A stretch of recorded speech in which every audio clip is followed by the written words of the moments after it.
L'automobiliste à l'origine du refus d'obtempérer dans les Vosges roulait donc sans permis. L'homme âgé de 33 ans aurait par ailleurs déjà été condamné à de multiples reprises pour violences volontaires et violences routières. Un profil de multirécidiviste pour ce chauffard placé ce soir en détention provisoire. Les détails avec David Bailly et Hélène Leplat. Vers 16h30, quand l'homme de 33 ans aperçoit les gendarmes à bord de son Kangoo le 25 décembre dernier, il refuse d'obtempérer.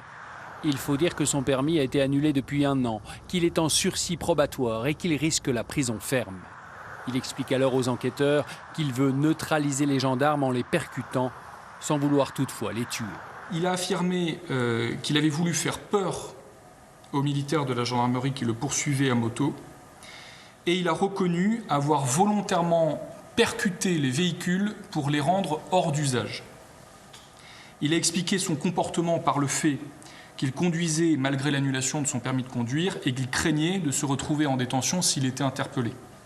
À propos de la seconde collision, il a tout de même pu dire qu'il s'agissait d'une collision très impressionnante et qu'il craignait sur le moment d'avoir pu tuer son pilote. Condamné par la justice 13 fois pour violences volontaires, violences routières et trafic de stupéfiants, ce Vosgien d'origine n'a pas été déclaré positif aux analyses toxicologiques de ce week-end, mais fait partie de la longue liste des automobilistes refusant les contrôles des forces de l'ordre. Ces refus d'obtempérer, ce sont des comportements intolérables, inacceptables, qui sont malheureusement de plus en plus fréquents. Sur le département des Vosges, en tout cas pour ce qui concerne la zone gendarmerie, il y en a environ 300 par an. Au niveau national, ça représente quand même près de 13 000 faits. Et ce qu'il faut savoir, c'est qu'en 10 ans, les refus d'obtempérer aggravés, c'est-à-dire qui occasionnent des blessures ou malheureusement parfois la mort des militaires, ont doublé en 10 ans.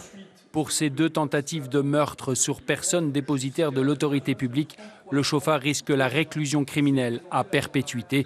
Quant aux gendarmes percutés, ils sont en arrêt de travail, souffrant de troubles psychologiques importants.